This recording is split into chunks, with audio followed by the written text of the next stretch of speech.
You're listening to the Mommy Labor Nurse Podcast, episode number 72. Hey guys, happy Monday.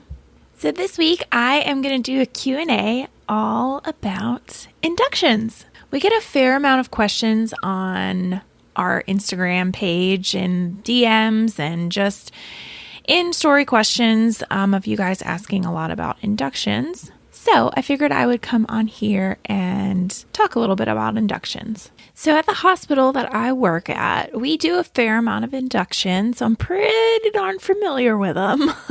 I'd say probably every other time, I think I just heard my child. It's 9 p.m. Hold on. Walter, what are you doing? Oh man, I just caught him red-handed.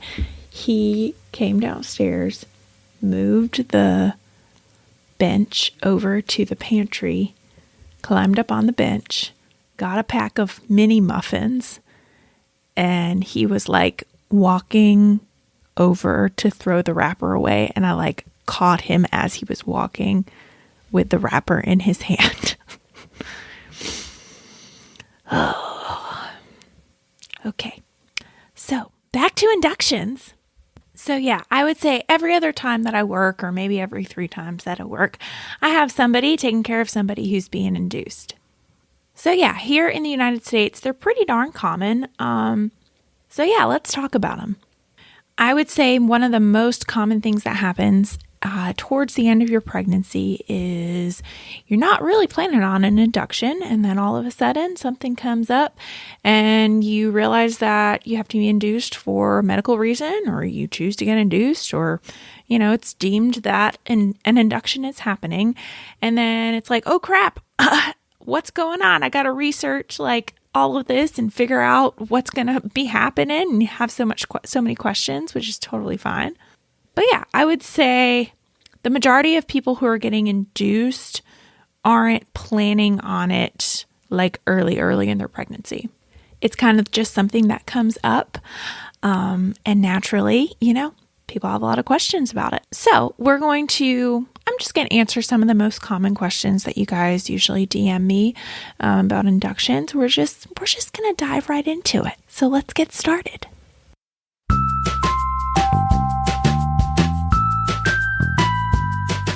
You're listening to the Mommy Labor Nurse Podcast, where we firmly believe in the power of education when it comes to giving birth. Tune in each week as we dive into pregnancy-related topics, expert interviews, and a variety of birth stories. As a reminder, anything you hear on this podcast is not medical advice. Please see mommylabornurse.com/disclaimer for more details. And now, here's your host, educator, registered nurse, and fellow mom, Liesl Teen. This episode of the Mommy Labor Nurse Podcast was brought to you by Mommy Labor Nurse. So guys, we're talking about inductions today, and guess what? You might already know, because I've kind of hinted at it already in some of my Instagram posts and on Instagram, but we have a new course coming out in a few weeks, and guess what it's all about? Inductions! You don't know how many questions I get asked about induction every single day. Whether it's at the hospital, via email, or over my Instagram DMs, there are so many questions. How do I get this baby out of me? Can I naturally induce labor at home? Can pineapple actually start contractions? How can I get ready for my planned induction? Is my medical induction going to be scary? We're going to go over some of those questions today in the podcast episode. But yeah, it's a lot, and I totally get it. By the end of your pregnancy, we are all so done, and we'll try just about anything to get things going. And if you've already got a planned induction, I know that can feel scary and full of unknowns too.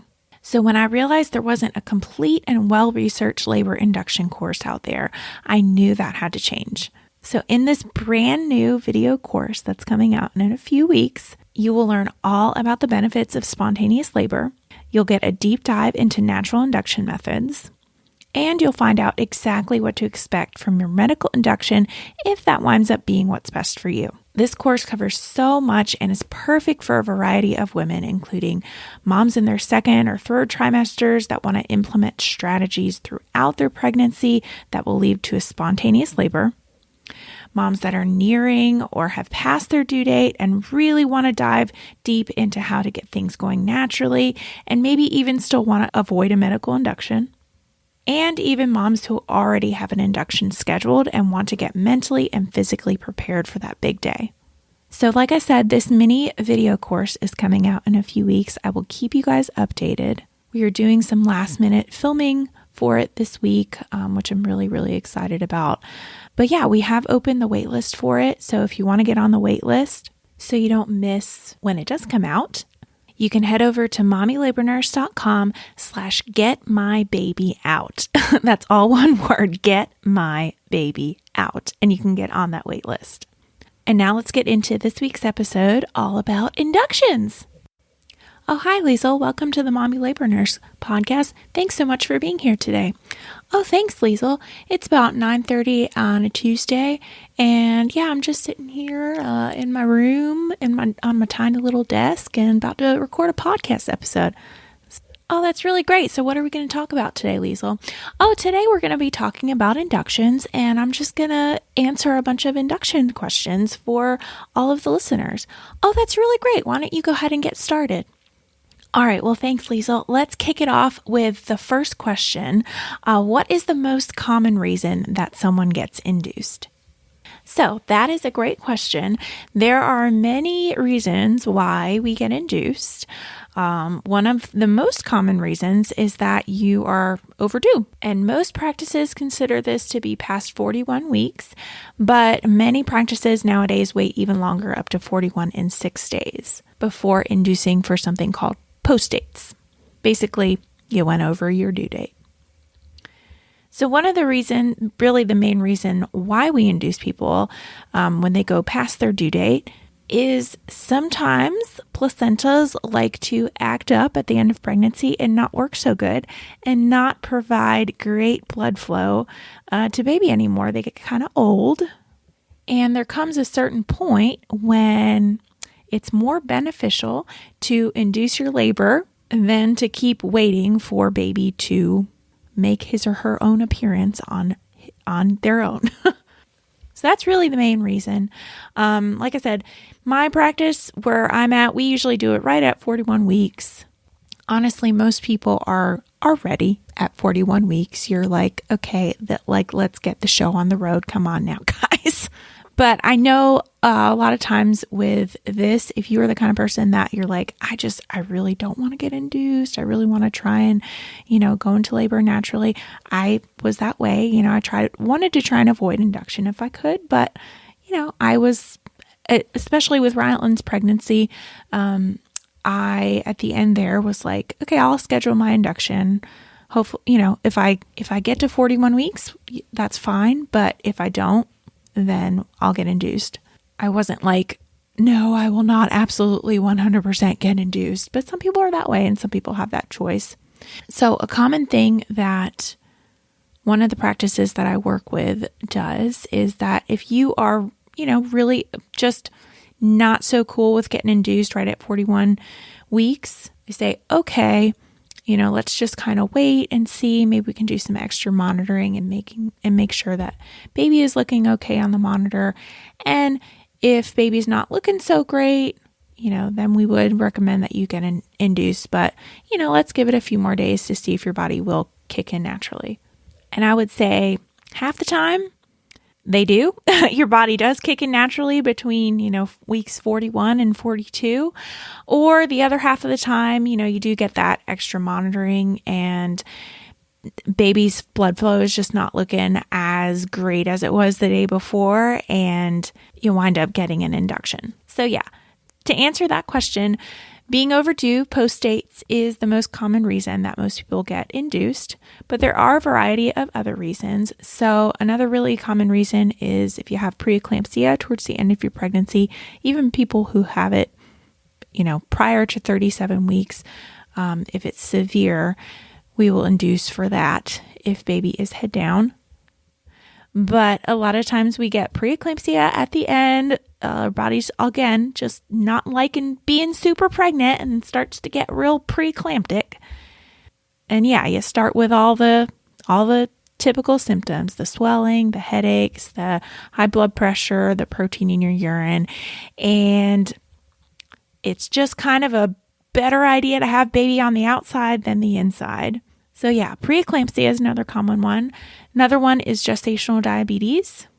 Another one is something called IUGR, which is intrauterine growth restriction. And that's just, it's not that your baby is just born small. It's more that your baby is like growth restricted during pregnancy. So if you go a little bit too long, you can increase your risk of stillbirth. So that's why we like to induce people for that. If you have a history of stillbirth, that is a medical reason to have an induction. And then some people break their water really early in pregnancy, on a preterm basis, 20 some weeks or 30 some weeks, and they're hospitalized for it for a few weeks. And then if they get to about 34, 35 weeks, that's usually that sweet spot of when it is a good idea to get baby out if your water's been broken that long. So that is another medical reason to get induced if your water breaks early in your pregnancy and you're hospitalized for it. There are a few other reasons, but I would say those are probably the most common ones. But yeah, postdates is definitely the most common. All right, next question is, what are some of the things that we use to induce labor? So the most common one is Pitocin. A lot of people are pretty familiar with Pitocin.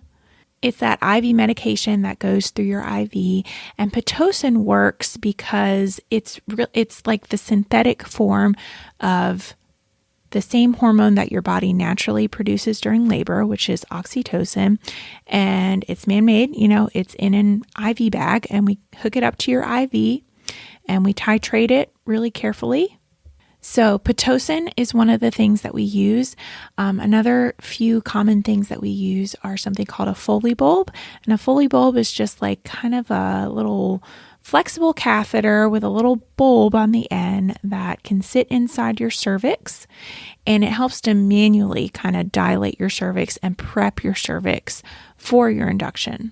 So that Foley bulb a lot of times is good for people who have not had a baby before and they come in to be induced and their cervix is not really open, or it's not really thick, or it is thick. It's not really thin or effaced at all. It's still pretty thick and high, and they need something almost to prep their cervix for the Pitocin later on. So a lot of times we give people what's called Foley bulbs, like I said, and that helps to manually kind of soften it up and get it prepped. Another common one that we use is something called Cervidil.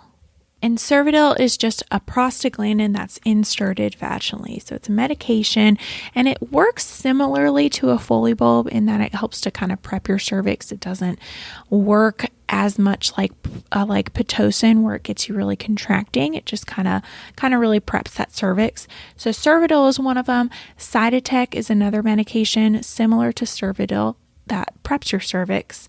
And then the last one, it's not as common, but it's one called laminaria. And that is similar to those other medications that helps to kind of prep the cervix. So while we're talking about things that are used to induce labor, let's go into the next question. The next question is, how is Pitocin given? Okay, so I talked a little bit about it. I started talking about it, but let's go into a little bit more detail. So Pitocin is given through your IV typically. Well, all the time if you're getting induced. I said typically because technically you can get a shot of it after you give birth too, but they don't give you a shot of it in labor.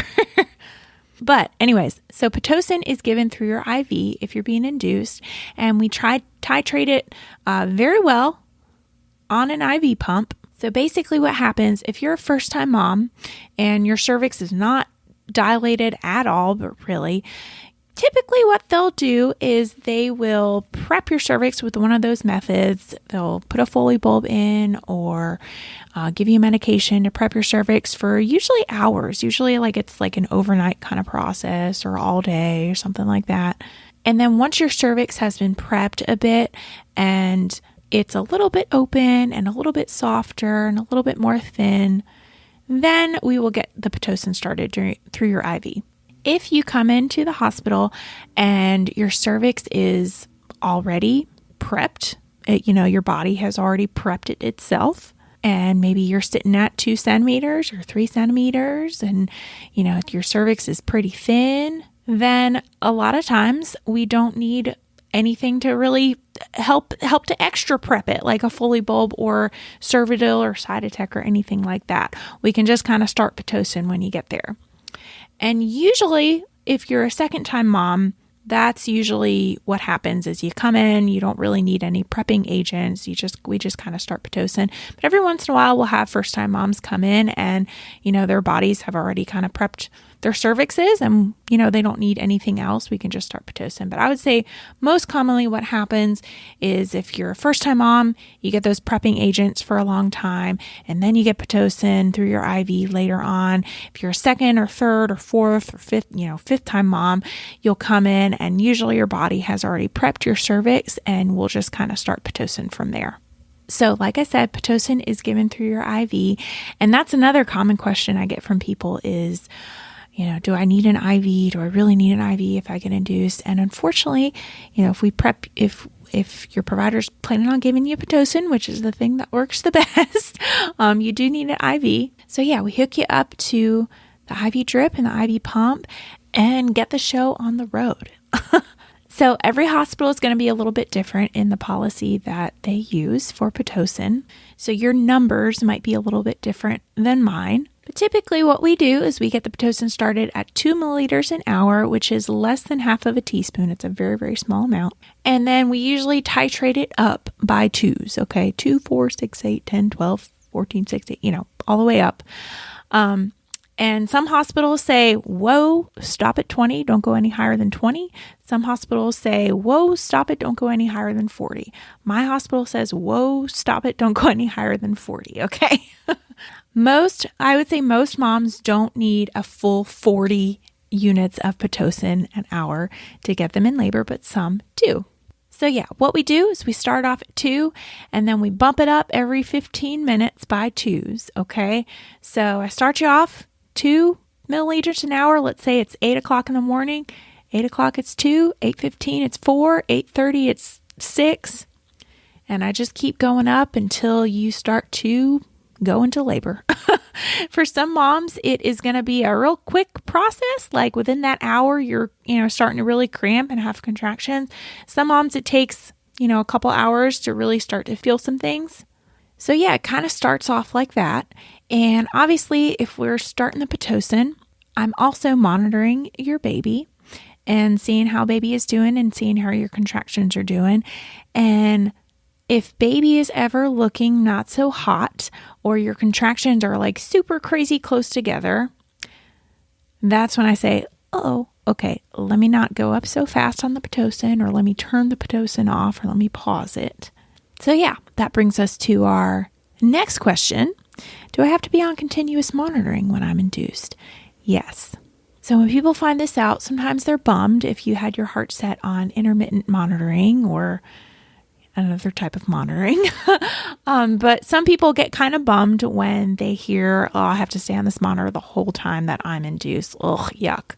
But unfortunately, it is really the only way that we can safely induce your labor, and I can safely see how baby's doing and how your contractions are doing and be able to really go up on that Pitocin effectively. But no worries, a lot of hospitals these days do have continuous monitoring, but they have monitors that can be like unhooked from the big monitor, and it's more of like a telemetry, like a wearable kind of monitor that you can walk around with. So even though you do have stuff strapped to you, you're not completely limited, like completely stuck in the bed. And that brings us to our next question. Can I get up and move around? A lot of people ask this too. Oh, and now my other child is awake. What is going on tonight? Why do my children keep waking up? Yeah, I think we're good. Okay.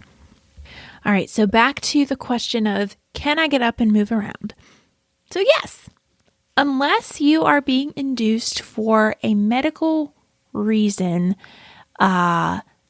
that is contradictory to why you can get out of bed. Did I even say that right? Basically, if you have like really unstable high blood pressure, or there's like really another reason why you can't get out of bed medically, then typically most places and most hospitals, most nurses will let you get out of bed if you really want to get out of bed. If you want to get up and sit on the ball next to your bed, or you have the ability to have that wireless monitoring and you want to, walk the halls, that's usually totally fine. As long as we can monitor baby, you can get up and move around as you please. All right. So the next question is, do I have to get an epidural if I'm induced? We get this question too. So the answer is no. You certainly don't have to get an epidural if you get induced. There are plenty of moms who get induced and they don't get epidurals and they do just fine. You certainly can get an epidural if you would like to get induced. And we will get right back into this episode after a quick break from this week's sponsor. Wondering what you need to do to stay on track during each week of pregnancy? Not sure what you need to be learning or researching along the way? I can help. Sign up for our free weekly pregnancy series to get tips, advice, and resources tailored to your exact week of pregnancy sent straight to your inbox every week. Sign up at mommylabornurse.com/IamPregnant to get your first email today. See you in your inbox real soon. And now let's get right back into this week's episode. Sometimes that is one of the advantages, honestly, to getting induced, is it's a little bit more controlled. So if you are married to your epidural, and I think you know what I mean when I say that, one of the advantages to having induction is you usually can bet on getting an epidural because we usually can time it right. Sometimes that doesn't happen. Sometimes there are cases where, we start with Pitocin and it just truly goes so fast and, you don't have time to get an epidural. But I would say 9 times out of 10, if you come in and you're like, Liesl, I really want an epidural and I'm getting induced, I will say, okay, great. We can get you an epidural, no problem. But you certainly don't have to get an epidural if you don't want to get an epidural.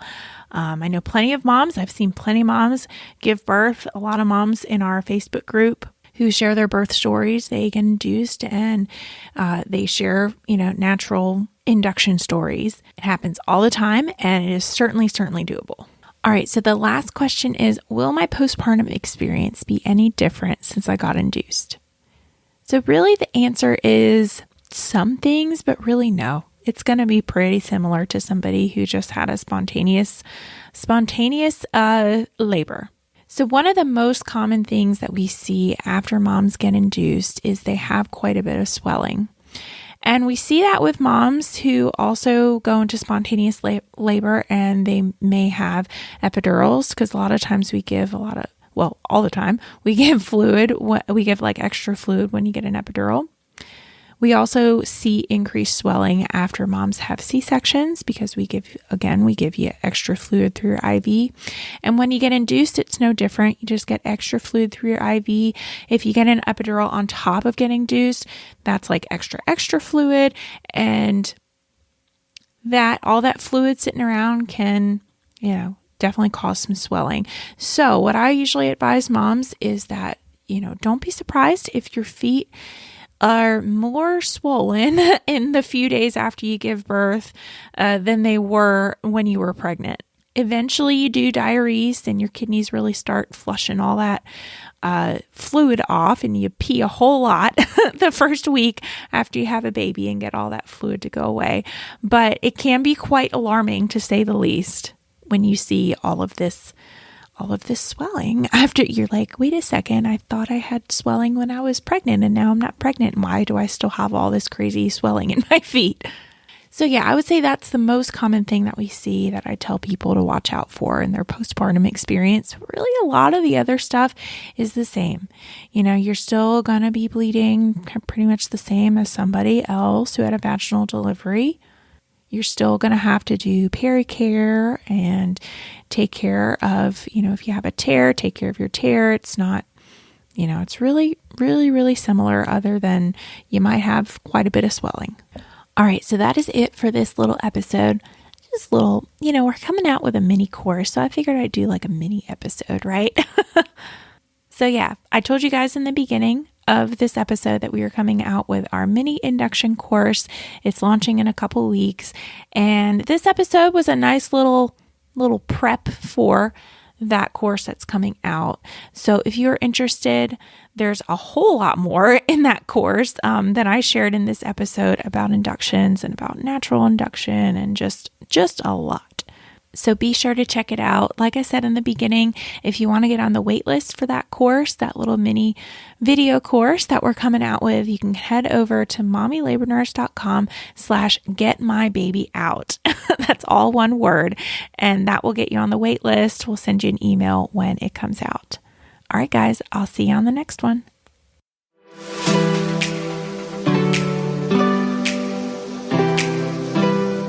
All right, so that is it for this episode of the Mommy Labor Nurse podcast. You probably follow me on Instagram because that's probably where you came from. But if you don't, head over to Instagram and follow me at mommy.labornurse for more. That is certainly where I am most active. I also now have a separate Instagram for just this podcast, so I encourage you to follow my second account at mommylabornurse.podcast as well if you want podcast updates. Again, that is at mommylabornurse.podcast. As always, you guys know that I also have a website where I have tons of articles all about pregnancy, birth, breastfeeding, newborn stuff, and more at www.mommylabornurse.com. I want to hear more from you on how much you love this episode of the podcast or how you think I can improve. So leave me a comment on one of my pictures, send me a DM, or send me an email with all the love. All right, guys, I will see you same time, same place next week.